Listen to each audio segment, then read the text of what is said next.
Fellas, we said there'd be an awful lot of close games this week, games that were worth watching, games with playoff implications, and there were. Week 16 is in the books, and we're going to jump right in with a stellar Thursday night action between the Rams and Seattle. Seattle pulls this out late.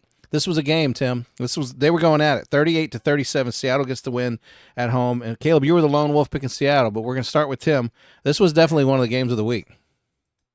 Yeah, not only games of the week, possibly games of the year. Yeah. I mean, the Rams had the lead. Obviously, there was that wacky 2-point play that everyone's been talking about, where Seattle wound up picking up the ball. Just some crazy plays. You got to give Seattle. One of the reasons I picked against Seattle was I didn't trust Sam Darnold, and as I watched that game, I was like, "Yep, I was right. And then he orchestrates that phenomenal drive where he hits JSN and Cooper Kupp and with some phenomenal throws. So to me, I walked away a little bit more impressed by Sam Darnold. However, I know it's like, how do you say this after they just won that game? Yeah. But right, yeah, I still have a hard time trusting him completely. I still trust Stafford more. But great win for Seattle. There's nothing more you can say. That's a phenomenal win for Seattle and a crushing loss for the Rams. Yeah, I don't know, Caleb, that I love that call. Like, I don't know. I guess it's valid. We're going to talk about a lot of crazy calls. Well, the forward pass deal that was recovered in the end zone, like, I don't know, just a kind of a gimmicky way to do it. It's one of those things where naturally it wouldn't be like, they got the 2-point conversion, but when they broke it down, it definitely, I mean, it technically is, even though it's the most unordinary thing for them to score points on. Yeah. Kim, you got a point? No, just Puka Nacua was a monster in this game. I know he had a big week in the media, which shame on him, I guess, whatever. But 12 catches, 225, 2 touchdowns, 16 targets. Absolute monster game, career game against one of the best defenses in the league. We talked about it every week, the Seahawks being so good. So it's not a surprise that he did that, but it's a really big stat line, 225, 2 touchdowns. So crazy for him. And then on the other side, Seahawks, Kenneth Walker had one of his best games of the year, 11 carries, 100 yards, and he got in the end zone. So that's one of the reasons why they won, I think. I mean, Kenneth Walker hasn't really been getting going this year. As in years past, it's really a 50-50 split with him and Zach Charbonnet. So it was a great game. Yeah. Josh, we cut you off. Go for it. Yeah, I was going to say, Caleb started talking about Kenneth Walker. His best 2 games this year have come against the Rams, surprisingly, despite, the level of talent that their defense has and how well they've played against other running backs this year. But it's worth mentioning, of course, Matthew Stafford. He's the first player to hit 4,000 passing yards this year. He also has 40 passing touchdowns. He's obviously on a clear trajectory right now to take over the MVP spot, and we talk about it all the time. But he really seems to be running away with it with how they've played. Even in losses like this, putting up 37 points and losing by 1, of course, is still, you're not letting your team down. You're putting them in a position to win, and he's continuing to do that week in and week out. And then we also saw Kyren Williams and Blake Corum continued success splitting the backfield. 70 yards on 23 rushes for Kyren Williams, no score. Blake Corum, 14 for 48 and a touchdown. And yeah, Caleb touched up on Puka Nacua and his stats. You look at his numbers compared to the rest of the team. Xavier Smith had 57 yards. He had a 48-yard reception. They had big chunk plays, 27 yards from Allen, 27 yards from Terrence Ferguson, but it really was just Puka Nacua being that sole receiver on this team. And then similarly on the other side of the ball, they showed it during the broadcast. JSN is one of the first players in a very long time to have such a large target share. He has 45% of the receiving yards for that team right now. So obviously both receivers in that game doing a tremendous job this year. Yeah. Just very quickly to add on about Puka, the impressive thing with him, with obviously we didn't mention Devontae Adams being out. That's one of the things, when Devontae's out there, you have to put your 2 best cornerbacks and decide who to cover. They knew it was going to Puka, and yet he still was able to do that. 573 yards over the last 3 games. Phenomenal, incredibly impressive stats by Puka Nacua. No doubt about it. The guy is just amazing. Let's move on. A game I think we all predicted, no need to land here. Philly's favored to beat the Washington Commanders 29-18. They delivered. No real highlights to talk about from this game. It is what we expected. Philly starting to roll. We need to stop on this one. Green Bay, Chicago. Tim, I went to bed. Well, let's move on. Enough said. No, I'm just kidding. I'm just yeah, kidding. yeah. No. I went to bed, No, and I'm thinking, man, that backup quarterback looks pretty good. The Bears look like I don't know, the Bears look like they kind of struggle through games. Like they're not a dominant team in a game, but they win. Yeah. So all of us picked Chicago. Ironically, all of us picked them, and they won 22-16. But what's the status on Love? Is he just out, or what's? I didn't follow up, Tim. Yeah, so he practiced today, and so he did a walkthrough with the team. Sorry, a walkthrough. I shouldn't say he actively practiced, but and so Malik Willis also hurt, injured with the shoulder. So it'll be interesting to see. Obviously, and they don't have a third string quarterback, at least active on their roster right now. So time to call Phillip Rivers, I guess. Yeah, Brett Favre, see if he's available. Yeah. But honestly, I mean, as a Packers fan, I was saying off air, but one of the most brutal losses when it's for the division and it's right there in front of you. One of the plays not talked about, the obvious play talked about was the missed onside kick recovery from Romeo Doubs that he fumbled there. But really, to me, one of the biggest plays was a guy named Warren Brinson. He sacked Caleb on third and 20 with about 3 minutes left in the game. It would have set up about 4th and 30. Unfortunately, he got his hand in there for the face mask, gave them an automatic first down. They went on then to kick a field goal. You got to give it to Santos, a field goal kicker, and that wind. I don't know if you remember. I know there's been so many games in between, but that Saturday night there was a windy environment. So you got to give it to him. You got to give it to Chicago for sticking with it. Packers just really coughed it up. They really did. It was right there in front of them, up by 10 with 2 minutes left. Just a brutal loss. No other way to say it. Now it's a test of the character. We've talked about this with other teams, how you bounce back from devastating losses. That shows what type of team you are. We'll see this week. Let's talk about the division, Josh. The Bears are 11-4, Packers 9-5-1. That tie is lingering. So they're a game ahead of the Lions. They're technically still alive, and the Vikings, of course, should be out of it at 7-8. So the Bears look like, Tim, they're not going to lose their two of their next two, likely. So it looks like they're going to win the division. The Packers look like one of the clear favorites to make the playoffs. And we'll talk about matchups later, but looks like the Lions, which would set up just very quickly. It would set up a Packers-Bears matchup in the first round of the playoffs. Which, to be fair, like I loved those matchups when it would be like Dallas and Philly, Dallas and the Giants, because I always thought that you can't beat them that many times. Like I think y'all have a good shot if you go back up against them. Josh, you had a point about this game. Yeah, of course. The biggest thing being the quarterback, Jordan Love, missing the game early, going out with an injury early. He of course has to get cleared exactly a week or beyond, so we won't know for at least a few more days.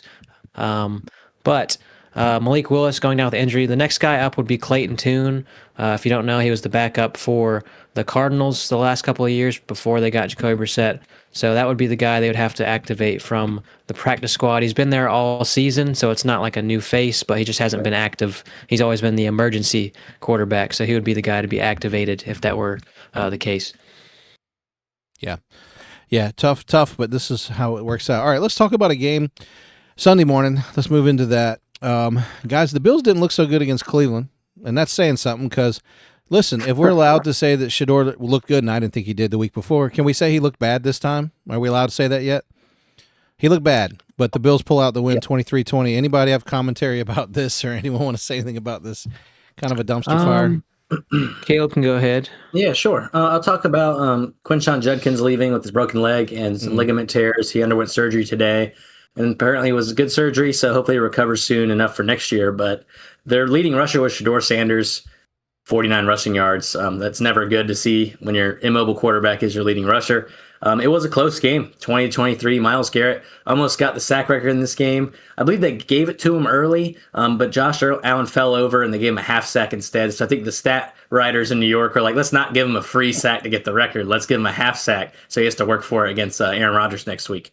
But yeah, Josh Allen didn't look good at all. 12-19, 130 yards, and zippity-doo-dah touchdowns. No picks. He was sacked twice. James Cook had 100 yards. Nothing through the air. The highest receiver is 34 yards. So that Browns defense is coming against everybody. They look great. It's worth mentioning that James Cook had that early long score, which was a large sum of his total yards. So beyond that first quarter, there was not a lot going on. Josh Allen left for a moment with an injury and came back at the half. So that's problematic, of course, if that's going to linger. We'll see. They're already a team that's pretty injured, pretty down with all the guys they've had. A lot of rotating new faces. The receiving core, even with the additions of Brandon Cooks, has not looked any better. No. It just comes to figure, you look at the names they've lost. Like, of course, everyone knows Stephon Diggs, but even guys like Mac Hollins, you see what he's doing for the Patriots. They could desperately need a guy like Mac Hollins, who they had just last year. I don't know how they don't retain guys like that, but maybe they just think they can easily replace those guys. But that is easily and visibly not the case for them this year. So we'll see. Browns defense is excellent. It's just a shame their offense couldn't do anything, as Caleb said, with Judkins going down. Right. Yeah, for sure. Buffalo just, I don't know. We've said a lot. Let's move on. Chargers came to Dallas. No surprise. Josh, you were the only one that picked Dallas. Chargers roll 34-17. In another game where Justin Herbert plays very gingerly with that hand, but getting it done. Anybody have anything? I was just going to kind of glaze by. There's really no story here. This one's kind of surprising, Tim. We all picked Kansas City. They didn't win. They didn't win at all. And they went to their third-string quarterback. Tennessee rolls. First home game they've won all season, 26-9. Is there any dialogue to say about this? My only point for this is I think it revealed what we've been saying all year long about Kansas City, that Patrick Mahomes has covered up so many warts that they've had. They are not a great team. And I would echo this with the Buffalo Bills. Obviously, the Buffalo Bills are a better team. I know that's not what we're talking about right now, but we talk constant. Well, the record says I don't they know. are. But, yeah. Right. The record says they are. But just as far as we talk so much about Josh Allen covering up the Bills' warts, I think Patrick Mahomes covers up the Chiefs' warts. And this just showed how ugly of a team, and surprisingly ugly of a team, the Chiefs put together this year. And maybe we shouldn't be that surprised, honestly. The question, Tim, to what you just said is, and Caleb, you can answer this for me. What would the Bills look like without Josh Allen? I think we can all imagine that. But anyway, my point real quick was Cam Ward in this game looked great. I know Mahomes is out. Kelsey's not looking great without him. The run game's still bad, but their defense is healthy. Their defense is still there. And Cam Ward looked great, 21-28, 228 yards, 2 touchdowns, no picks. It looked his best game of the year, I think, statistically. Yeah. Looked really good. Their offense was looking great. I mean, the Chiefs' defense is still playing football, so it's not like he's give some credit to him as a rookie. So he played very well. Tony Pollard, another 100-yard rushing game. So he's been great. You have to give it to the interim coach. I forget his name, so I apologize. But he's been doing some work with this team. I know they're a tanking team. They're a bad team. They're rebuilding. Whatever you want to use. They're done. But they look better than that. They're getting better and better each week, I feel like, with this young squad. So it's encouraging. If you have any encouragement for the Titans, I'm sure Titans fans are more mad that they won because draft positioning. But it's encouraging to see Cam Ward get better as the year goes on, as we're getting close to the end. Josh, bring us home. Yeah, I was going to say, Tim talking about the Chiefs looking a little uglier. It's because they lost Gardner Minshew early in this game too.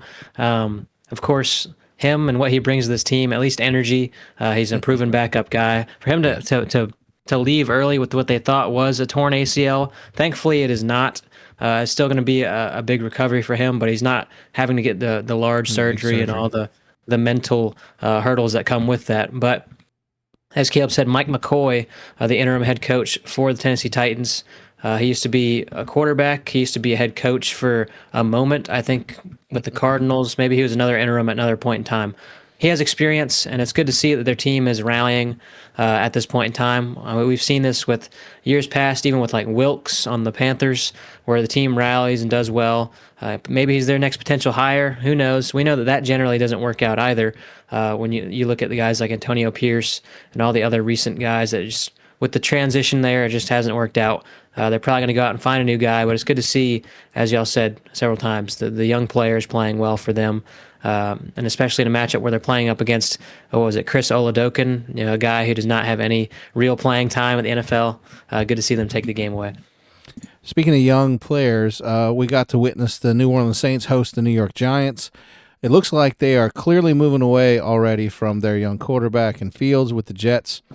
Josh, which brings us to one of your favorite young quarterbacks in New Orleans that you said, and they get the win 29-6. Yeah. Tyler Shuck. He's done a fantastic job the last month. He's shown an ability to run the football when he had a 2 rushing touchdown game. He's shown the ability to layer the football and throw the ball very well. He's gotten better every single week. If you ask me, just visually, if you had Chris Olave, you're well aware this week of the massive game that he had. But we also got to be fair. They haven't played, the best teams, right? I think they played the Bucks, the Panthers, the Jets, the NFC South. The Panthers and the Bucks, they're still fighting for that. But they're not the greatest teams at this point in time. The Jets, of course, are on their way to a top pick. But it's great to see Shuck being able to play well in those games. And once again, just an outstanding game this previous week. Now, it's pronounced Shuck, but it looks like it's though with an S. So Show, like show. Yeah. 308 yards, 32 and 49, a touchdown. Okay, that's impressive for a rookie, breaking that 300-yard barrier. He threw almost 50 times, no interception. So he's playing safe football, even though he's throwing as many times as he is. The running backs are toast. Devin Neal's out for the year, I believe, with a hamstring. Alvin Kamara's been out with a knee injury for the past month or so. And Chris Olave, like Josh said, 10 for 148, 2 touchdowns. So monster playoff game winning game right there for you if you have in fantasy. So Tyler Shuck, mistake-free, getting it to his number 1 receiver. I mean, they're beating a bad team, the 29-6, so decidedly. So it's encouraging for Saints fans. Like I said, you probably aren't one, but Tyler Shuck, I've been a fan since college days. I know he's played in college for 25 years, or however long with the COVID year. He's transferred a bunch, but he's a legit system quarterback, it looks like. Yeah, he was on. Go ahead. He was on Oregon for a moment with Justin Herbert, I want to say. Yeah. And he was throwing to Juwan Johnson at Oregon. And we know how long Juwan Johnson's been in the NFL. So Tyler Shuck was held out of the NFL for quite some time. But I was going to say, that as much as it seems like the Falcons win, and they don't, their record is 6-9. The Saints are a game behind them, and sadly, 2 games behind the Buccaneers. Only 3 games off with 2 games to go. They're not going to do it. But I'm saying we wrote this team off very, very, very early, and you're right. They've been playing a little bit better. Well, I can't say much better. All right, let's talk about a game no one cared about. Minnesota with their J.J. McCarthy guy playing against the often concussed Jackson Dart. I no longer have a heart for Dart. Can I say that? Oh, I like the kid. Putrid game. Evil. Well, yeah. Did you hear about that, Tim? The John Gruden thing? Yeah. Yes. Where he's like, you got to get the 2, and he's like, what's 2? And he's like, I can get 2 yards from getting tackled. He goes, not anymore. Stop being evil, Knievel. And he said some bad words. But Jackson Dart, man. Goodness gracious, guys. Minnesota pulls off the win 16-13. I'm sorry. Like I'm gonna die on this hill. The jury's out on Jackson Dart. And I like to harass you guys that I like bad quarterbacks. Like I made the boys think I liked Will Levis, Tim, for like the whole year. Like this guy's so good. And they knew I was messing with him. The jury's out on Dart. But come on, guys. J.J. McCarthy. Oh, yeah. I'll say a point whenever. Yeah, you got it. Okay. There's 27 pass attempts in this game total between both teams. Jackson Dart, 7-13 for 33 yards, sacked 5 times. And then J.J. McCarthy, we know he broke his hand. He's out for next week. We don't know if he's out for the rest of the year. 9-14, 108, a pick, sacked 3 times. So literally nothing going on through the air in this game. Aaron Jones for the Vikings, 21-85.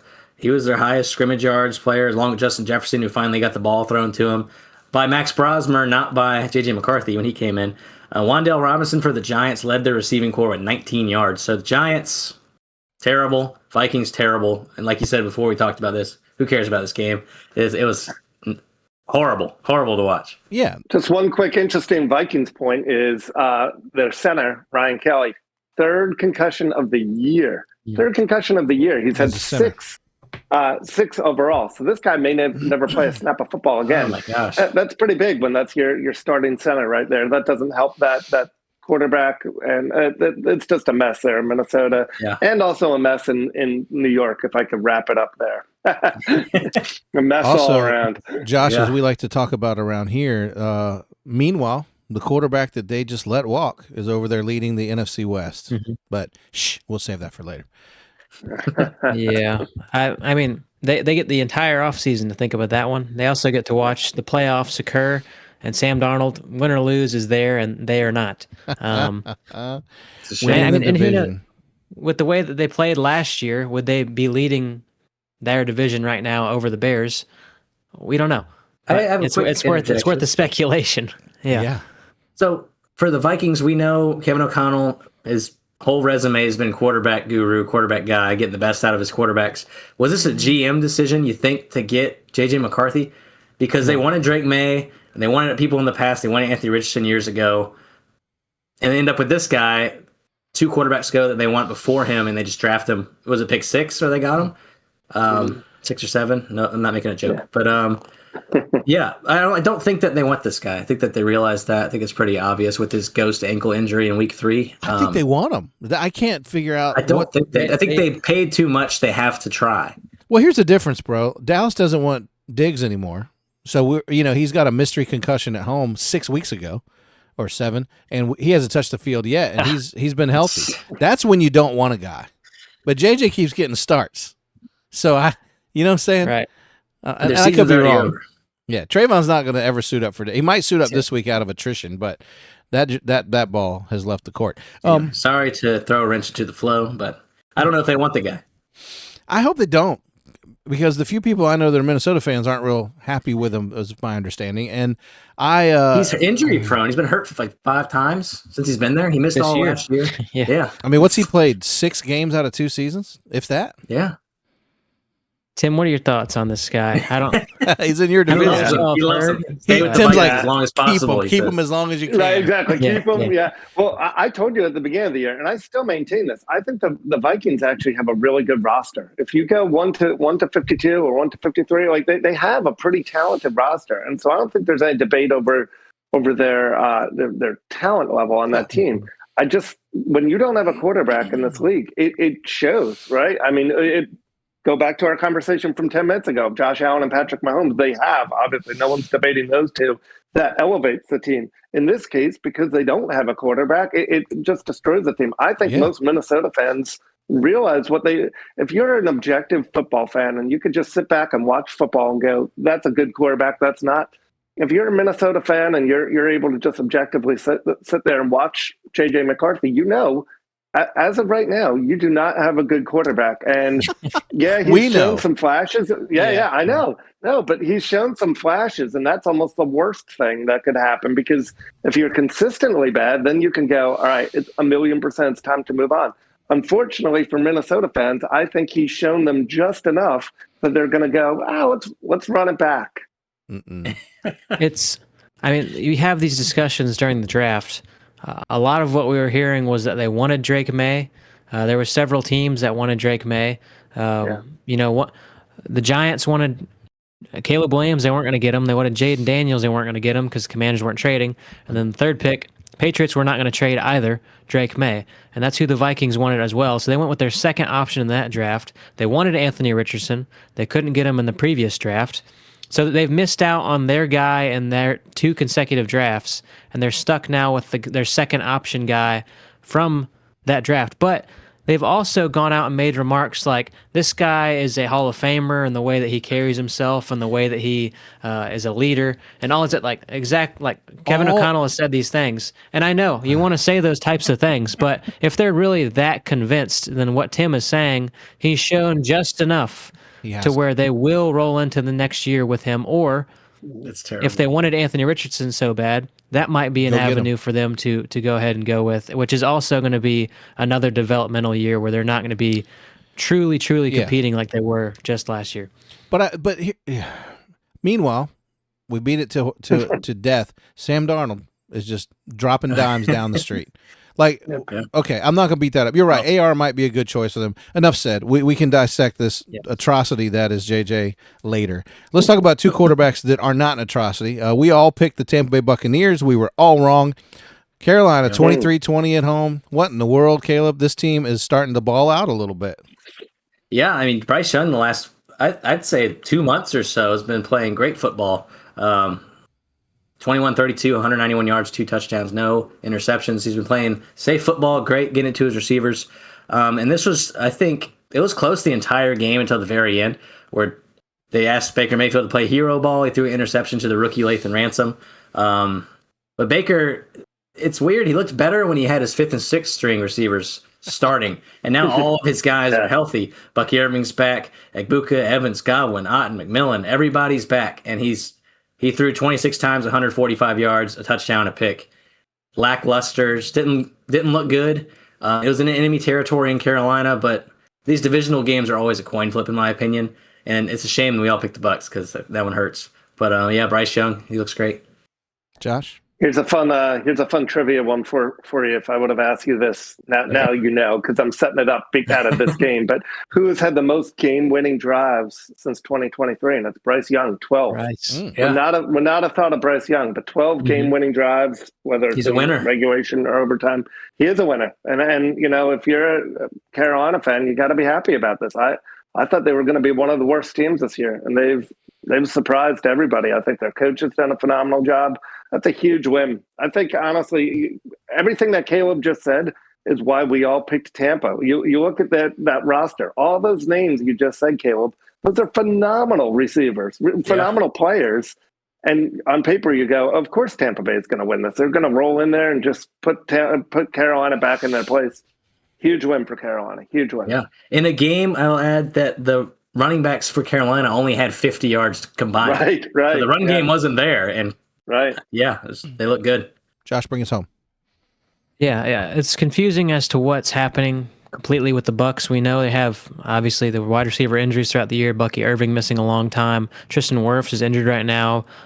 There was a game where Baker Mayfield left, and they basically lost that primetime game, and he's been dealing with injuries as well. But you start off the season, and they beat the Atlanta defense week 1. They beat the Houston defense week 2. They beat the Jets, who were a good defense at the time, in week 3 with Sauce Gardner. They're playing well. They were in a tight game with the Eagles. They beat the Seahawks. They beat the 49ers. And then what? They've lost 6 out of their last 7 games now. It's obviously problematic, and I don't know what changed for them, really. But the Panthers, as Tim mentioned, Bryce Young, when he wins games, they're coming back and they're winning the game, and all of his wins essentially have been very tight, other than the Atlanta Falcons 30-0 game. So the Panthers are in it. They're in the playoffs as of today. They have beaten. They're in their division. They've done a good job there, so they're holding on. They just have to win one of these next games. Buccaneers face Miami, should be an easy win, and then lucky them, they get the Panthers on January 4th. So we'll see how that turns out. That's the one. Yeah. Could call it all. Miami Dolphins laid an egg. Cincinnati rolling 45-21. Not much to talk about here. Joe Burrow.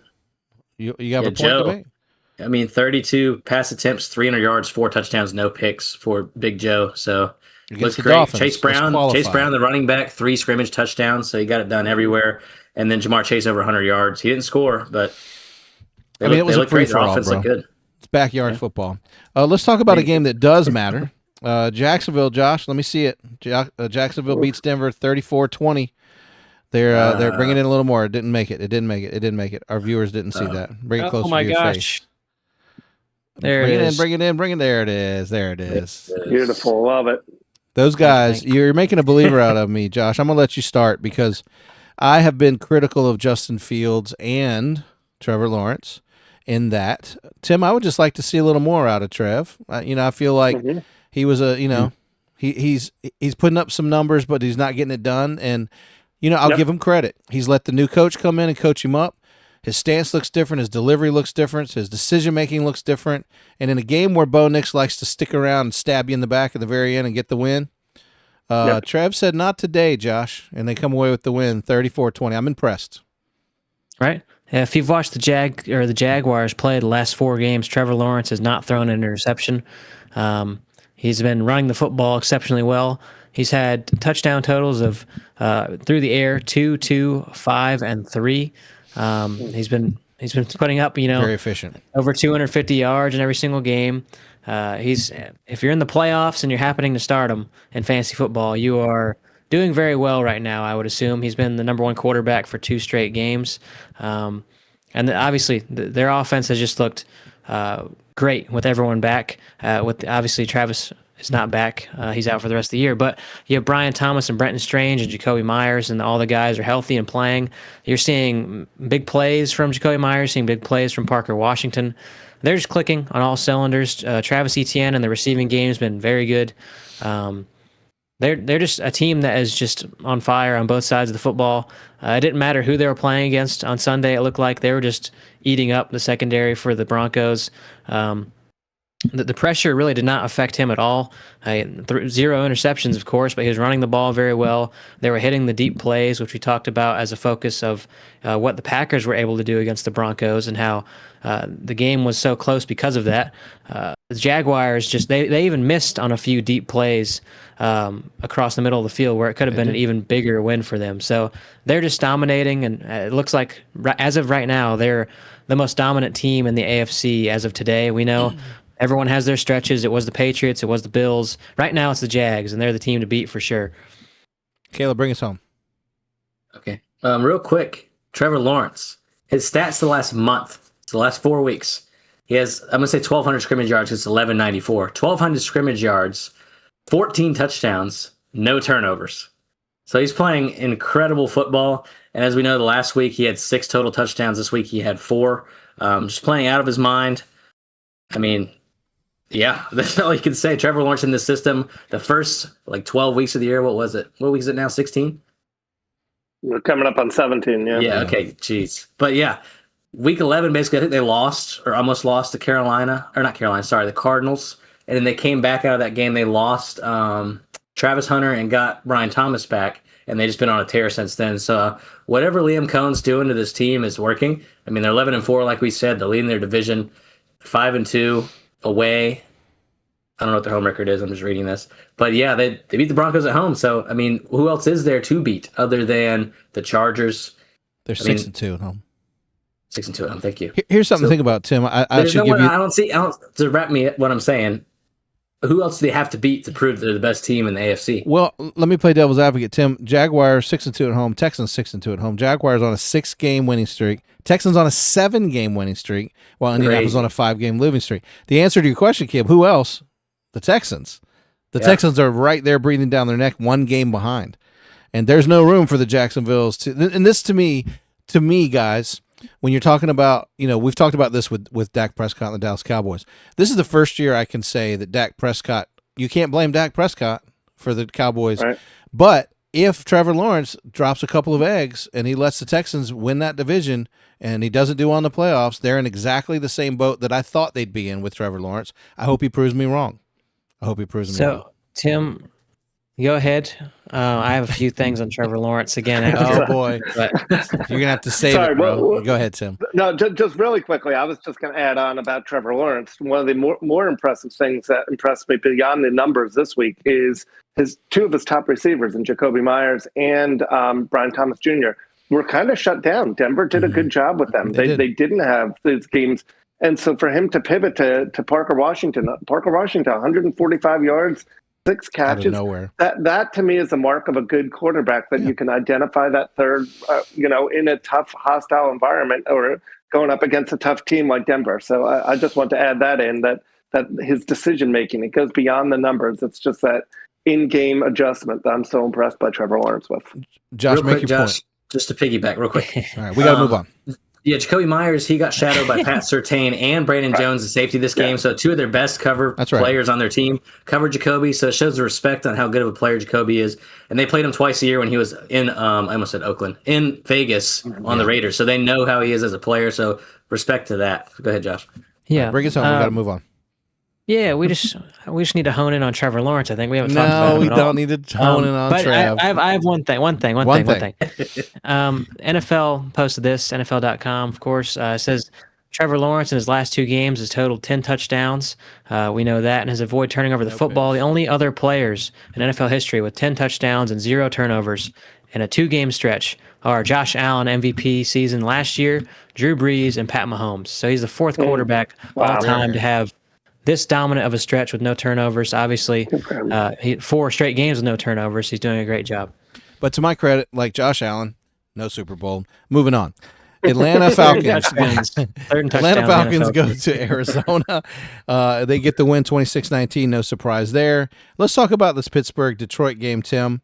I was sitting in a group of people that were desperately wanting Pittsburgh to win this game. I was very calm. And I literally told him, I said, hey, guys, they're going to win. And I said, don't worry, there'll be a holding call or something, and it's going to – sure enough, I don't remember games – let's talk about this. Let's dig in here because Josh will tell you, Tim, I'm absolutely disgusted at how much DPI doesn't get called because nowadays it's formed that you can grab a receiver over here and hold his arm down while he's trying to make a catch over here, and you're draped on him before the ball gets there, and they don't call DPI. That is by the very definition DPI. However, likewise, as an offender, I cannot walk up and press a guy completely off and turn around and make the touchdown. So I know Lion fans are flabbergasted, but OPI is OPI. They just don't always call DPI.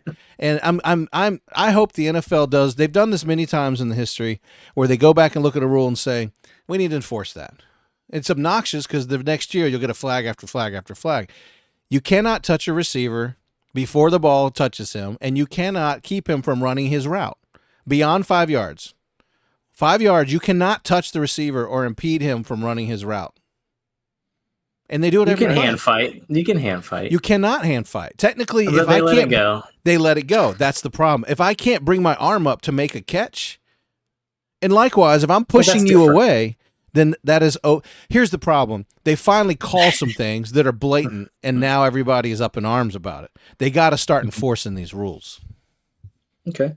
No, yeah. Yeah, I mean, if you saw the Packers-Bears game the night before or the day before, they were like literally almost tackling each other in the end zone, the receiver and the defensive back, no flag at all. Yeah. And then on this crazy final play of the game with Amon-Ra, it was OPI. It was, and that ref, oh my goodness, that ref trolled the Detroit fans with his announcement of the call on the field is a touchdown. Yeah. However, or how about they turn the mic on long enough to say it's pass interference? So he turned his mic back off.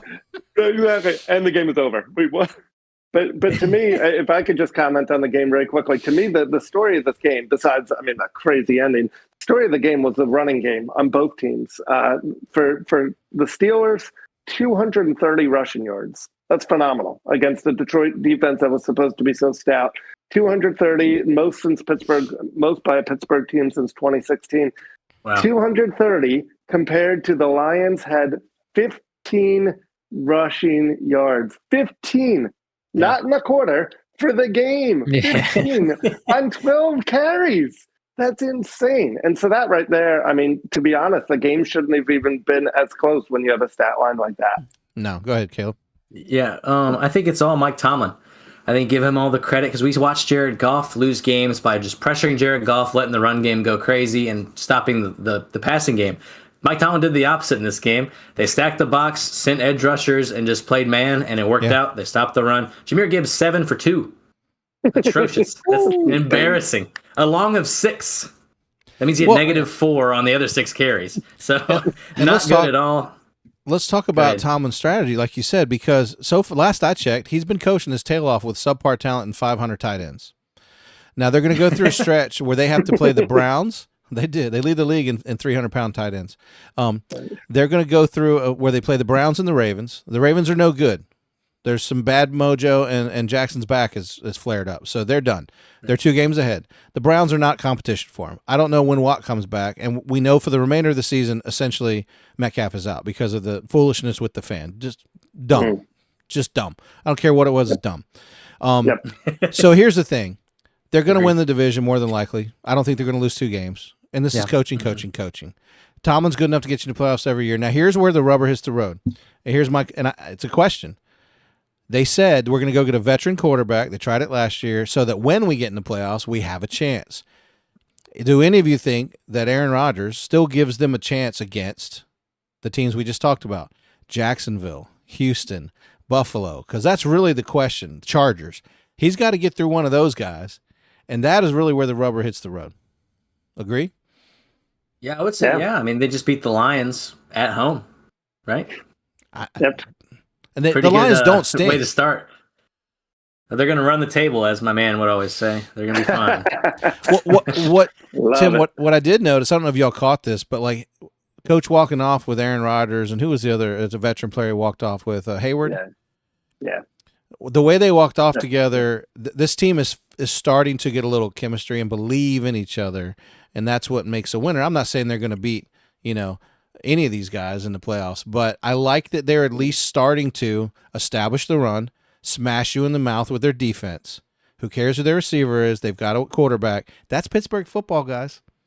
And they're playing. Yeah, and I think Tomlin's message to his team has to be, hey, we're a flawed team, but why not us this year? This is if there's ever a year for it to happen, all these other teams are flawed. They're good, but they're all flawed. Like, would any of us be completely shocked if Denver lost early? No. They're young. Would any of us be completely shocked if any of it, fill in the blank, any of these AFC teams? I don't think any of them are going to be complete shocks if they lose. So why not? Why not Pittsburgh? Right. Heck, we could say it for all of these things. Why not Jacksonville? Why not Buffalo this year? But, I think that's got to be Tomlin's message to his team. So with the teams that you mentioned remaining, they played the Lions, of course. They play the Browns, and they play the Ravens. We know those two teams are in their division. You look at their track record against those teams. The Detroit Lions have not beaten the Steelers in the 2000s. Right. They showed that during the broadcast. They played 7 or 8 times now. That's a crazy I think it's 1 tie and 7 losses. Of course, 7 wins for the Steelers. They play the Cleveland Browns next week. The Browns are 8-31 against the Steelers the last 20 years. I know it's been bad for them, but it's just obviously a proven track record there for them, and we know that the offense for the Browns is just not going to be able to do anything with a rookie quarterback, and B, their best player running the football, a rookie, is no longer playing for them. Right. Then they play the Baltimore Ravens. We talked about it. Since 2020, the Ravens have won 2 games against the Steelers. And we go up against the Steelers again, and Lamar might not be playing in that game because of the back injury that he has. So I'm not going to get in. Kind of have favorable matchups to continue out the season. I'm not going to get into Houston and New England games because we're way over. Of course, Houston got the win 23-21. Much tougher game than it needed to be. Houston's way better than that. And, of course, New England got the win over Baltimore with Jackson leaving the game and Huntley coming in 28-24. But let me ask you this, guys. Is it time? They've talked about this in the mainstream media all year long. Tomlin and John Harbaugh have to go. We're gonna give you one more score after this and talk about that game for a second, but that's my question. I want to know how you guys feel. Do Tomlin or Harbaugh need to go? Tim, let's start with you. Is it time for a regime change in either one of these franchises? Well, both of those are 2 of the best coaches, not just in the league right now, but ever. They really are. They are phenomenal coaches. They've revamped their teams. They've had different quarterbacks. It's not even like the Belichick thing where they've just had Brady the whole time and you can debate. They've done a phenomenal job. The short answer to your question, though, is possibly. And not because they're bad coaches, but because sometimes the message just gets stale. And sometimes they need a fresh start. Sometimes the team needs a fresh start. It doesn't mean they're bad coaches at all. I don't think the 2 organizations are connected, meaning like if Tomlin goes and Harbaugh has to leave. I wouldn't be floored if one of the 2 left. And I think at this point, I think it's Harbaugh leaving over Tomlin. The Steelers are just so loyal. And like Caleb said, let's be honest, the Steelers could run the table. Like, that Worst story isn't happened. over. Right. So I think the Baltimore story is close to being over. And so, I don't know if your question was, should they or could they? But will they? I think they your could. thoughts? And they should. All right, boys, real quick. Caleb? Yeah, I would agree. I think Harbaugh is the one to go. I think it's like an Andy Reid on the Eagles situation, where Andy Reid was never a bad coach there. They just needed to move on from him, and it worked out. I mean, you could argue for both of them. It took a little, probably a decade or so for the Eagles to feel that, but Chiefs immediately were good. I think it's a similar thing. We've seen year after year the Ravens' offense has just been stale outside of what Lamar can do, but they never really had number 1 receivers. The run games always run through Lamar and a committee behind him. It's never been, it's never been stellar. It's been good quarterback play and Lamar carrying the team. It's never been their offense being productive and balanced. All right, Josh? Yeah, I agree with what y'all both said. We kind of talked about that with Tomlin just a few weeks ago in a similar situation as Tim said it perfectly. Basically, is neither one of these coaches need to get fired. They're obviously proven, talented, great coaches historically and currently. But the more recent history of them is hitting a ceiling and never surpassing that ceiling, which is a getting a playoff push. And so you could have that argument for the likes of someone like Sean McDermott, who's also in the AFC. You can have the likes for a lot of coaches. Sean McDermott, not quite the legacy as those guys, but in the present state of the NFL this season, they would be in the same tier as far as what they're doing and what they've done the last 2 to 3 years. They just need to make a push. If Tomlin, it looks like he's going to have that opportunity, as you said, as you prefaced with Aaron Rodgers, is why they brought him in. If he can push through, if they can win even one game, because I don't think they've won a playoff game since 2016 against the Chiefs, I want to say, with Alex Smith. They need something. They need to show signs of life and that they're willing and worthy to continue to invest in. And I think Harbaugh, as Caleb said, is probably the one that would be the most soonest to go between the two. I think one thing I love about the Pittsburgh Steelers as an organization is, the Rooneys have persevered with 3 head coaches and forever. Each of them have won a Super Bowl, as you know. You don't need a history lesson. But I think one thing that I always say, like when we've had years of, bench Dak, get rid of Dak, he's trash, whatever. My argument is always who's next, who's better. Green Bay's done the best job of any franchise in history of drafting 3 consecutive quarterbacks that play at a high level, elite quarterbacks, period. 2 are Hall of Fame. 1 looks like he could be on his way if he hangs around. And I think Pittsburgh realizes that, this is dare I say, a Tom Landry, Don Shula type coach. He's been there 19 seasons, never had a losing record. I don't know many coaches that do that. So, who's standing in line going, hey, I need to try? Nobody. So why would they move on? And I agree with you. I think Harbaugh's in the same boat, except I think they're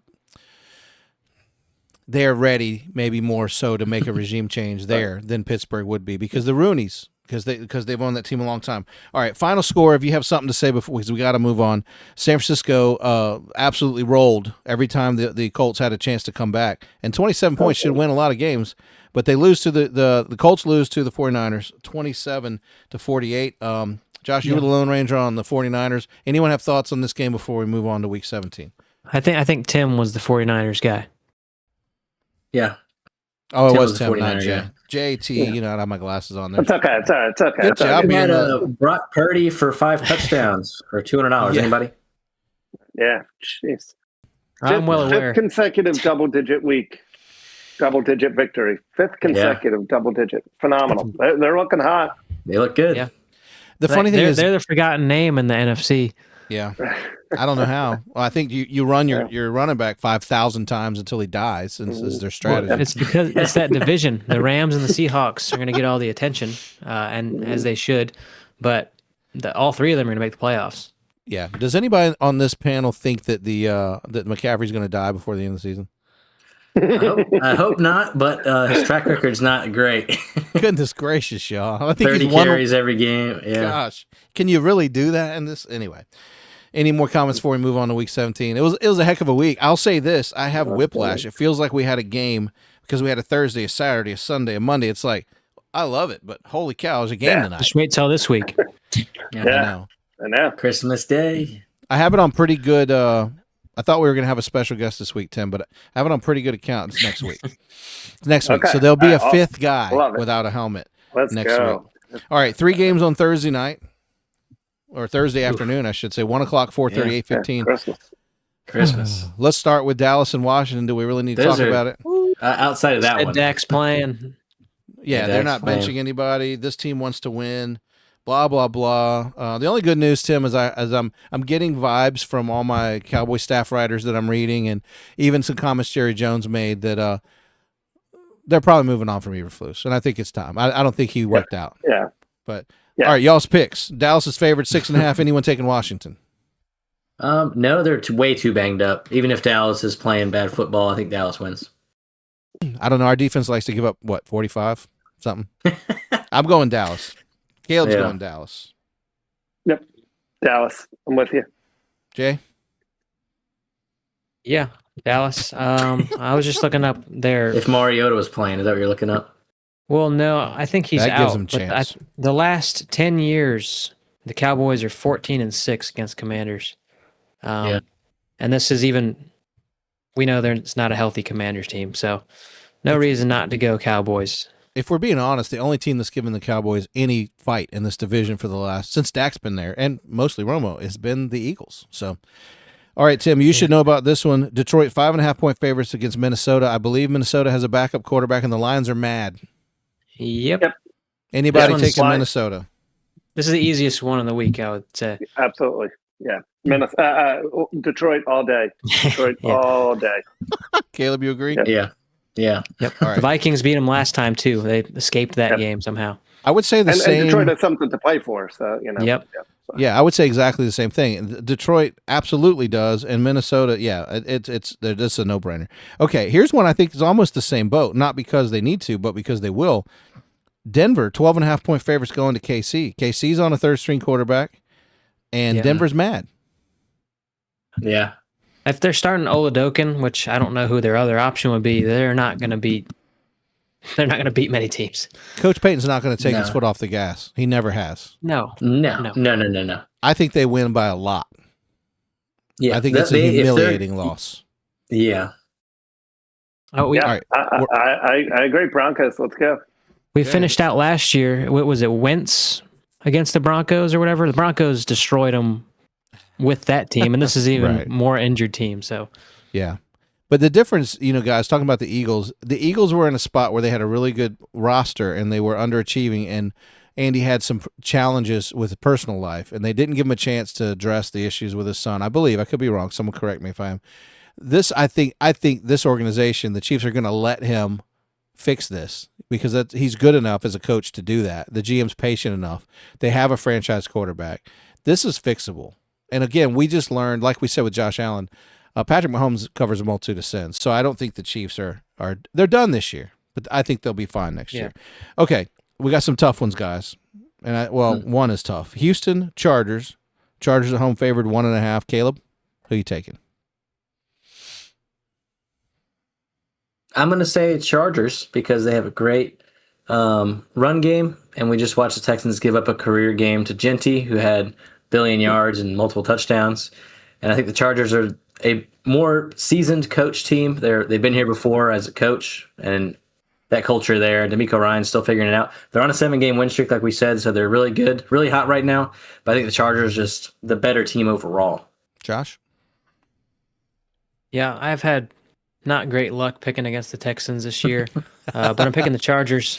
Keep that once alive. again, just the offense for the Texans just doesn't click very well. I know they didn't have their leading rusher in this game, but it's just, man, the game was, at one point they had 12 or 11 offensive yards, and they had that pick six from Derek Stingley, and that was in the second quarter. It was brutal. And then it was too close of a game. Ashton Genty ran all over them. We know their defense is great. We say it every single second on this podcast.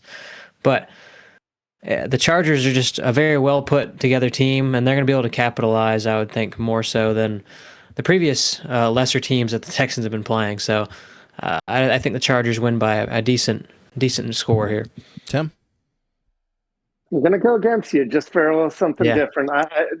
For some of those same reasons, because I actually think the Texans, take it the other way. The Chargers just got done playing Dallas, and I know you guys as Dallas fans, but the Dallas defense is nothing like the Texans defense. I think the Chargers are going to be in for a rude awakening. I think Texans are going to really make things difficult for Justin Herbert. We've said it all along. Justin Herbert and the O-line is banged up. I love the Chargers. I mean, I love them as a team, but I'm picking the Texans here, and I think it's a tight one. But I'm going to go Texans.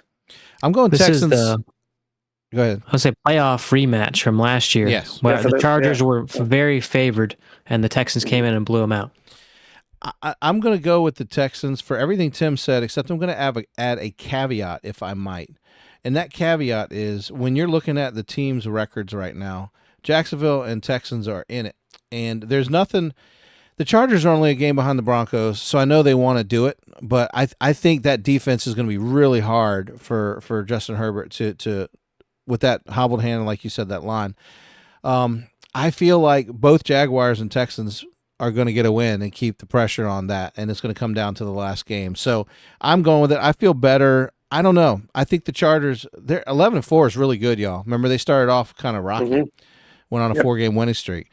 But I think both of them are going to be interesting. I'm taking Houston. Okay, we're pretty good account that I think I think Vegas is on crack with this one because Green Bay is only favored by 2.5 at home against Baltimore. I'm going Green Bay all day. Tim? Well, I'm going Green Bay, but it is contingent upon Jordan Love or Malik Willis starting. If we go our third string, then we're in trouble. But you mean the one you don't have, right? Green Bay all day. Yep. Yeah. Yeah, Josh? I'm going to go Green Bay. Sorry, my bad. Lamar is supposed to be out nursing a back injury that doesn't look good for him. I think I said it a lot, but those Packers linebackers, Quay Walker was playing like a monster this past week. I think that's going to be the case. They're going to stack the box against Derrick Henry and force their quarterback, whoever it is, it's probably going to be Tyler Huntley, to throw the football. Zay Flowers might have a big game. Mark Andrews might have a big game, but I think the Packers, they're the better team overall. I think they're going to get it done. I think regardless of who's starting for the Packers at quarterback. Yeah, no, I agree. I would lean towards Jordan Love being able to play more so than I would be able to say that for Lamar Jackson. Right. Lamar's already been hobbled. Lamar Jackson seemingly is sick every 2 to 3 weeks for some reason too. It's not a great time of year for him, physically, especially right now. But the Ravens weren't playing good football prior to him being injured regardless. I mean, they were getting by in games. 2 or 3 of the last wins they have had, but the Packers I don't think are a bad team at all, even when they have to start Malik Willis, as y'all have mentioned. I like Clayton Tune as well if he happens to start. I like him better than Tyler Huntley. I just think that they're going to be perfectly fine with whoever they start in this game versus the Ravens, who they have an absence in the middle of the field there with Buchanan going down, Trenton Simpson, he couldn't cover. Who were they playing against this previous game? Baltimore Ravens?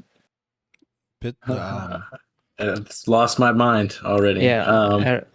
New England. We didn't talk about it. Yeah, Trenton Simpson could not keep up with Ramondre Stevenson. That's right. That's a problem. And it's going to be a problem for them against the Packers team. So Yeah. Okay. A couple. I think we're all going to be on board with them. We give you two in a row, and if we can. Pittsburgh's favored by 4.5 in Cleveland. Jacksonville's favored by 6.5 in Indy. Anybody taking the dog in this one? Nope. Yeah, that seemed like a pretty. I will say Jonathan Taylor will have a big game and bounce back from the 2-game slump that he's been in. So, the Jaguars will still win. Steelers 100%. All right, New Orleans 2.5-point favorites in Tennessee. I went with New Orleans. I think, like you said, your boy that doesn't have a name like it's spelt should be pretty good against this Miami team that's clearly trying to rip itself apart and start over. Anybody taking Miami? I'm sorry. But yeah, I'll pick the Titans. I think Cam Ward's been playing great. I think Tony Pollard's been really good for them the past few weeks. I don't know. I think the Titans are hot. They're playing at home again. They just had their first home win in all year. Yeah, I'll take the Titans. Wow, Tim. Yeah, I mean, this is one of those games a few weeks ago I would have said, who cares? But both of these teams feel like they're actually coming on. They're not going to do anything, obviously, this year as far as playoffs, but they both are kind of on a hot streak right now, and they're both probably feeling pretty good about themselves. I think, I don't know. It's kind of a toss-up. I'll go Titans just because it's home, and I like what Cam Ward did last week. But both teams have some reason for hope, though. I like that. Josh, don't make me a lone wolf. Well, I think I'm playing against Tim in fantasy, and when he played me last time, Tony Pollard had 500 points. So I think is this for the league? Are y'all playing for the league? No, this is for third. It's for third. Caleb. Yeah, I played against Puka last week, so that went well. Yeah, that didn't well for anybody. But I think this is fun, as y'all mentioned. I think it's the top 2 quarterbacks from this draft class against each other. The absence of a run game for the Saints is going to be a problem for them at some point. I know it's cool when Taysom Hill can come in and throw one ball for a 40-yard touchdown. Like, that's awesome. It's not going to happen, I don't think, this game, of course. I'll go with Cam Ward. I think they've been able to spread out the ball very well. You've seen big plays from DK, of course. You've seen more out of Gunnar Helm. You've seen big receptions from Van Jefferson. Their running game's playing very well. Tyjae Spears had a great game last week. I think they're just now catching their stride, similarly to the Saints, but I'm going to go with the Titans for the same reason that Tim did as well. All right. Making me the lone wolf. Jacksonville, we already talked about. All right, here's the one I got to head on. Tampa Bay, 5.5-point favorites in Miami. Miami is the franchise that seems to be tearing themselves apart. My bad. I think Tampa Bay needs the win, guys. Miami doesn't need a win. Are they even starting to? Are we done with Tua? What's going on? They are. Now they're going back to him? No. No. They're done with Tua. They're done. They're officially done. Starting. Yeah, they're starting Quinn Ewers, which he was projected to be a first-round pick a few years ago. He's not good. He's not a talented starting quarterback. I'm not going to speak on his life or his career. He's going to be in the league, but he's not a starting caliber quarterback. He's not and a good behind thrower him will of be the Zach football. Wilson. Yeah, Zach Wilson's behind him too. So whichever one, roll out your guys there. It's not going to be a successful game. Roll out the dumpster fire, Tim. Yeah, it's a hot mess there. I'm going Bucks. Only for, go back 15 minutes in the podcast when Caleb was mentioning all the players on the Bucks that started last week, and for some reason it still didn't go well. I don't see that happening 2 weeks in a row. They have too much talent on that team. The Dolphins don't. I'm going Bucks. Caleb, are we making it a full circle here? Full square. You can't possibly full square. You can't possibly be going with the Miami Dolphins in this with the Ewers as a quarterback. It's Mike Evans in the fantasy playoffs. Just say it so we can move on. Just say it so we can move on. Bucks, whatever. I want Dolphins, but You want them, or you think they're going to win? I want the Dolphins to win, but they won't. Okay, that's what we're trying to I do. want the Panthers to do better, so they win the division. All right, 2 games. You don't have to tell me unless you're the lone wolf here. Cincinnati's 7.5-point favorites against Arizona. New England's favored by 13.5 against the Jets. Anybody taking the dog, and why? Tim, you're a smart man. I like you. Bengals Cardinals is going to be a good game. Okay. Michael Carter, he's their starter right now. They had some other man back there called Kiner, I think. I've never heard of him. Corey Never seen him in my life. Yeah, he was drafted by the 49ers. What do you mean? He was. If you've never heard of him, there's no chance I've heard of him. I'm saying he was playing very well, but this is the number one matchup. This is the worst rush defense in the NFL that they're going up against. Michael Wilson's been unstoppable the last 4 or 5 games now. I think it's going to be an exciting game. I mean, we know what the Bengals offense is capable of. I think it's going to be high scoring. It might be the worst game of the season. Who knows? But who's winning the game is the question. I want to say Bengals, but I think it's much closer than it might appear. Is anyone taking Arizona? No. I can't. Plus, Walter Nolan's done. Garrett Williams tore his Achilles. They have a few more injuries on defense. Can we talk so boldly about the Jets? Anyone taking the Jets? No, No. They're clearly on a downward spiral. All right, interesting one. Absolutely not. Interesting one. No, listen. Let's just say it for our listeners who maybe don't spend the time that we do on this. New England had the easiest schedule ever. They're not a bad football team. They got a great quarterback and a great coach, but they had the easiest schedule we've ever seen in our lives. And the one game that they played a real team, they lost in. So I mean, I don't know. I like them. I'm a fan, but let's move on. Seattle and Carolina. Seattle's on the road. 7.5-point favorites on the road. Anyone taking Carolina? If the Panthers won, this would make that West Division extremely fun. It would. Panthers did beat the Rams a few weeks ago. They did. If I can digress just for a moment, gentlemen, we know the Eagles are going to win this division. They're 4 games up. That's a no-brainer. We didn't talk about this. NFC North, the Bears we mentioned are 2 games over the Packers. Looks like they're on a collision course. But here's where it gets interesting. The last 2, the South and the West. Panthers are 1 game ahead of the Bucks. If Seattle wins and the Buccaneers win, Bucks are back in first place, guys. And then check this out. Seattle, 12 games. The teams behind them, 49ers and Rams, 11 wins. If Carolina is able to win, then they at least get another week to be on top of that division. And all of a sudden, with Seattle losing, that division is upside down. So we got some playoff implications big time. All right. So anyone going Carolina is the question. I think both of these teams are coming off huge wins. Not I think. They are both coming off big wins, but I just think Seattle is just a better team. I think Carolina has a little bit of that magic. I'm not saying they're getting lucky. They've earned their wins, but Bryce Young's got a little bit of comeback magic, but I think Seattle is just a better team. So unless Seattle beats themselves, to me, this is a Seattle win right here. Yeah, I agree. I'm going to go with Seahawks.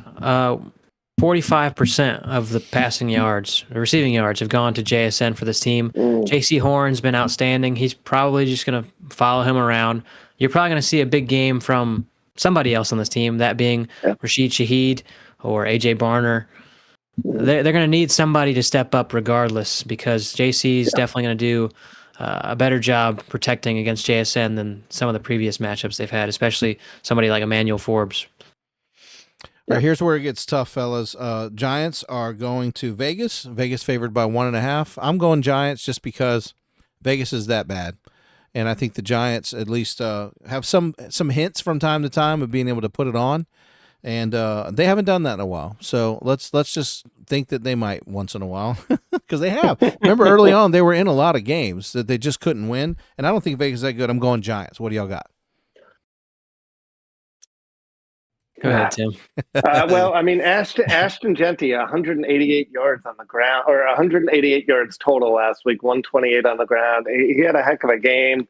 I don't know that the Giants can stop him, but I don't know that I'll go Giants. I'm going to go Giants, not with any confidence at all, though, to be honest with you. Yeah, I'm going to go with the Giants as well. What their defense was able to do last week against the Vikings, what Brian Burns specifically was able to do. He's going up against a lesser offensive line with the Raiders. Yeah. He's going up against Geno Smith, who's been sacked a numerous amount of times this year, an exuberant amount of times this year, too many times for a quarterback to be hit. It's going to happen again. Brian Burns, he's going to do something. Abdul Carter, it's the end of the year. We usually see these rookies make those big leaps at the end of the season. We need him to make a big leap for them. They need to see something from him. This is the time for him to do so. And then we also get the potential of Jameis Winston starting for this team for the New York Giants. That would be a big upgrade, in my opinion. We've seen them match anybody with Jameis Winston. We know what he does. And so what they do, they put up 40 points against the Lions in that overtime game. Jameis Winston, that's the main reason to pick, I would say. Okay. And real quick, both of these teams only have 2 wins, which means 2 wins, which is crazy. So whoever loses is going to have the number 1 pick probably in the draft, most likely. Yeah. Insane. Yeah. Okay, a little tougher. Buffalo's at home, 2.5-point favorites over the Eagles. Josh, let's start with you. Buffalo at home entice you with the favorite, with the odds here? No, I don't. I mean, both teams have clinched the playoffs. We know that the Patriots are probably going to continue to win with the games that they have, and they're going to take over, and there's no contest there. Josh Allen is nursing an injury right now. I think there's a bigger concern for that, as they've already clinched the playoffs, that they're not really going to push and have their biggest game like they've had. They're not going to be the Bills, I don't think. They're not going to be highly competitive as if they're trying to get into the playoffs. Right. And same for the Eagles, but I think the Eagles are a healthier team at this moment, and they've hit their stride. Saquon Barkley's looked good the last 2 games on the ground. I think that's more predictive for them, especially with how banged up the Bills are. And Josh Allen's not going to move around with that foot injury. Okay. Tim? I had Buffalo, but now, Josh, you're convincing me, man. I don't know. I think it's a good game. I do. I mean, that's a stupid statement, but I do think it winds up being a good game. I'm going to go Buffalo just because of Josh Allen magic. I know he's banged up. I know their team's banged up. I know this has no logic really behind it other than they're home. It's late in December. It's going to be cold. I don't trust the Eagles. Those are my reasons. There you go. Yeah. Yeah, I'm going Buffalo because I think that they, the Eagles don't have a lot to play for the next 2 weeks. They're going to cruise into the division win. I know placement in the playoff matters and all that, but they got a lot of teams in front of them with, the same type of record or better. I think Buffalo, however, is fighting for that division, and they got to fight. So I think Buffalo, again, I agree with you, the magic and all that. I just think at home, when I have a hard time picking, I go with the home team, and I like their chances. All right, last one of the regular Sunday games. San Francisco's at home against Chicago, 2.5-point favorites. San Francisco's been too hot, guys. Like I'm the first, I'm a hater. I can't get over the catch from 1980. Who cares? And I can't get over Steve Young in 1994. And who cares? So I'm just a hater. I'm sorry. I don't really hate him, but I can't. Okay. But I'm going to pick them because I'm watching these cats, and all they do is just roll up on people on offense. I don't care who plays defense for him. You dropped 48 on the Colts. That was a pretty good defense. Holy cow. I'm going San Fran. Can you imagine how good San Fran would be if Fred Warner and Bosa and all these guys were actually healthy this year? Or if they kept Debo and had the full. Or if they kept Debo. That's what I'm saying. Yeah. Jeez. Yeah, no, I'm for all the same reasons you just said, Dave. I'm with you. I can't stand San Francisco as a Packers fan. They've hurt me so many times, but I actually weirdly love this team. Like I love that they've been this sneaky, quiet, like third place team all year long that could wind up getting the 1 seed out of nowhere. So no, I think the Niners win it. I agree. Yeah, Josh? No. In my unbiased opinion, no, I'm just kidding. I'm going to take the Chicago Bears. George Kittle's probably out in this matchup for the 49ers. We know, as you mentioned, Fred Warner, he's out. I think they're last or before last in sack total this year, so among the bottom 2 in the NFL there. Tatum Bethune came back and had a good game, but he's injured again. Nick Martin, their rookie inside linebacker, who could start, he's on IR. So there's a huge absence in the middle of the field for them. I think they're down 4 or 5 guys now. I know they have Eric Kendricks, but he hasn't played the entire season. This would be his first start if he was to do so. I think the Bears running game, they play well against teams that have that concern and that injury in the middle of the field especially.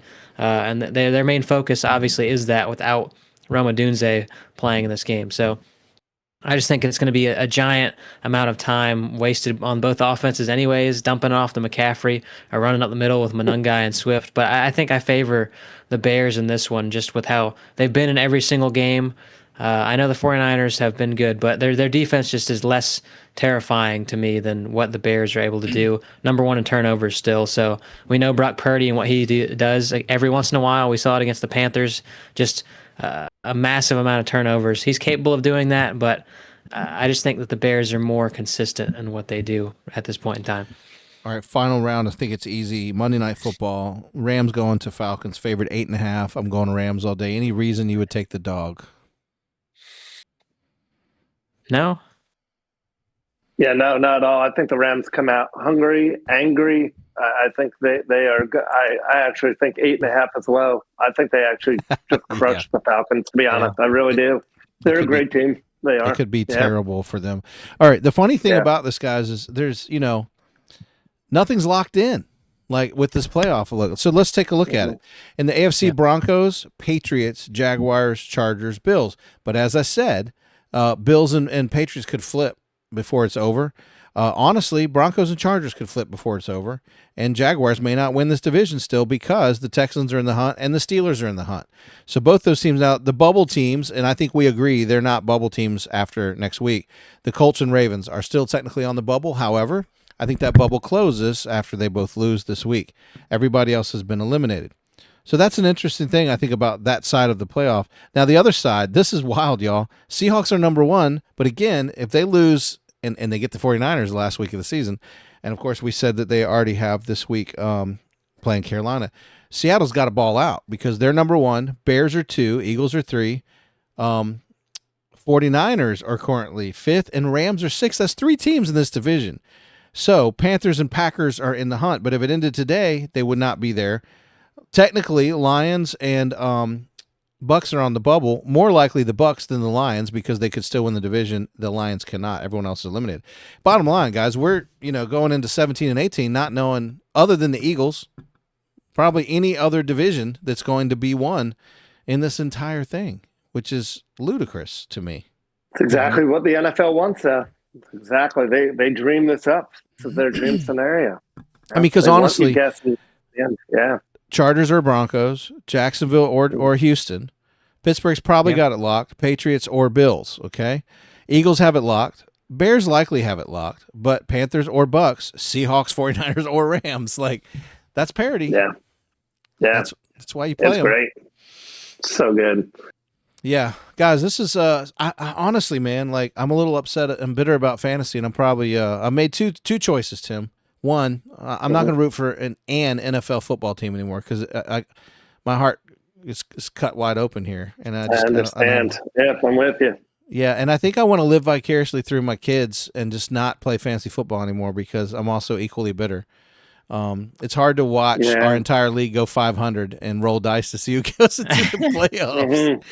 And I'm narrowing down all these leagues. And I love playing. I love the communication and doing, the interaction with the guys. But man, I'm just bitter. I'm a bitter old man. This hasn't been fun. But I love the game so much that I'm sitting here looking at teams like I love Sam Darnold, bro, and I love Matthew Stafford and Bo Nix and what Houston's doing, like Green Bay. Like I just love this game so much. Welcome back. We're getting ready to wrap. And sorry. I am just literally like frustrated with my own team and rooting for one team. But all that to say, it's been a crazy good year. It's been wild watching this, And I think the Kansas City being out of it is good for the NFL. I know it sounds crazy to say that, but it's good just because it opens it up. And for all those Chief haters, I'm one of them right now. I mean, I love Mahomes, but it's just time. It's just time for a change. And I love that all these AFC teams, especially on that end, are flawed. And so you could make an argument. We could have a 10-hour podcast and we could each be arguing about a different team. And you can make good points of why Jacksonville might represent or why Houston might represent. I mean, it makes it so fun, especially on the AFC side. And then the NFC side, I think, is just incredibly stacked, incredibly stacked. Yeah. Yeah. Okay, we basically just did the games. New England, Seattle, we all were unanimous on. We were all unanimous on the Giants. We didn't think you'd pick Vegas. But I'll ask your opinion. Buffalo's at home, 2.5 against Philly. Tim and I went Buffalo. Josh went Philly. You have some feedback on that one? Yeah, Philly. I think we watched the Bills. They're not good against the run. They put up stinkers, to be honest. Their best players than James Cook. I think the Eagles' defense is just much better, and Saquon Barkley's gonna have a big day. I think the Eagles. I would say by a lot. I would say. Tim and I also went San Francisco at home against Chicago. Josh went Chicago. Your thoughts? Sorry. 49ers. Okay. Breaking the mold. I think that the Bears, they're a good team, but they've been on a hot streak.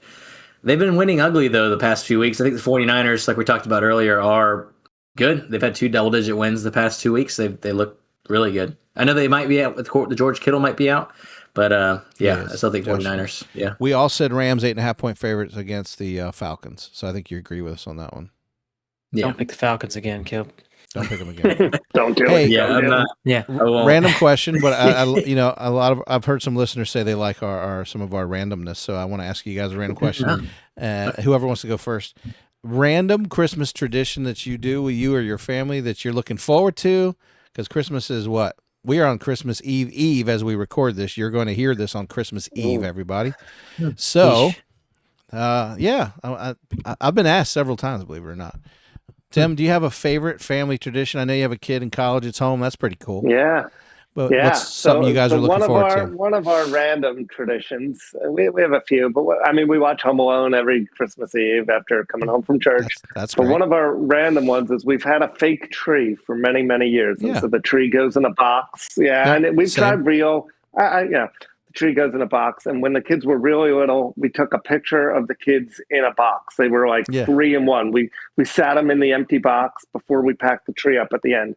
And we took we printed the picture out and put, 2009 or 2010 on it. And we've continued that for 15 years now. We make the kids go in the box. Kids are college age. They sit in the box. The box is kind of dilapidated, but it's kind of cool. The whole side of the box is from like 2010 or 2009 all the way up to 2025 with pictures. So that's kind of a weird little that's awesome Christmas tradition. Yeah, cool. Bro, you have to have a 7-foot tree to be taller than your son these days. I know. He's squished in, man. I want that picture. Send it to me this year. I want to see that. Ethan is a man. Caleb, Josh, a Christmas tradition you're looking forward to doing? Yeah, ever since me and my wife had our kids, we take a picture every day and we print it out on an old Polaroid, a little tiny one, every day for 25 days. So basically the 1st of December to Christmas. And this is the 3rd year of doing it. So it's cool to look back what the day of each past year. Yeah. So yeah. That's awesome. Josh? Yeah, I mean, we don't have much different every single year. I was going to be annoying and say watching the Dallas Cowboys on Christmas, but Maybe that's not a good one this year. It might be. Watching Favorite- football. That's good. Yeah. Tradition. We don't really watch many Christmas movies. We don't really. Together. Yeah, but in the same regard of Tim, we do have a fake tree as well. You know, it's sad. It looks sad. That's great. It's older than me. No, it looks great. I'm not saying Yeah. you can't be Mom does a great sad job. and not look great. You know, You can be sad and does. ugly, I guess.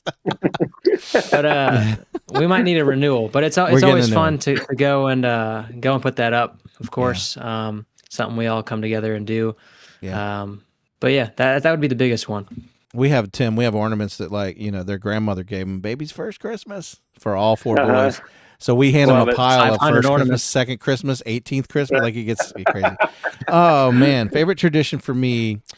Yeah, last year we have the boys together every year. And it's been great because, as many of you know, I have a couple grand boys. I thought this year we were going to wake up and have to take the show on the road, which I'm looking forward to because, as you have kids and they leave the house, you're supposed to have your family. So I was looking forward to, I thought, getting ready to head out, to the Grands and their Christmas because they need to do it. But I was told they'd be here for Christmas again. So I think for one last go, that's a cool thing to have because, we're I say unfortunately because we've always, we embrace women.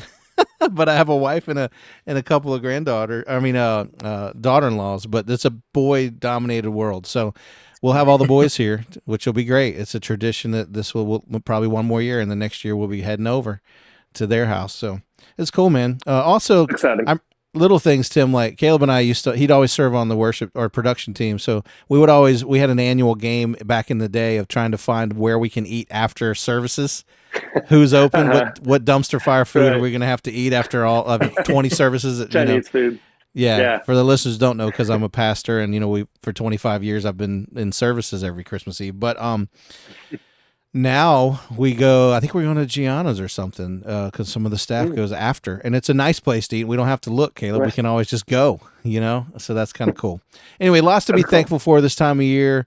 Keeping it real. I tell our team, all the time, like, this is a season where we all get busy. We're expected to do things. It's stressful, supposedly. I have an amazing wife and amazing kids, amazing friends, amazing staff that I don't have to feel stressed. And even though we already did a service, as I said, Tim, and we have more tomorrow, there's too much to be grateful for this time of year. So I'm hopeful that all of you listeners out there will take a chance during the season.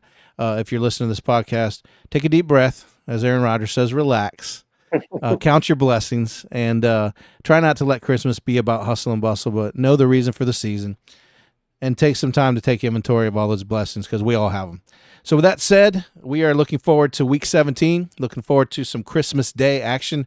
Again, remember the reason for the season, get some rest, take a deep breath, try not to stress yourself out during the holidays, enjoy it, and we'll see you next week on Guys Without Helmets.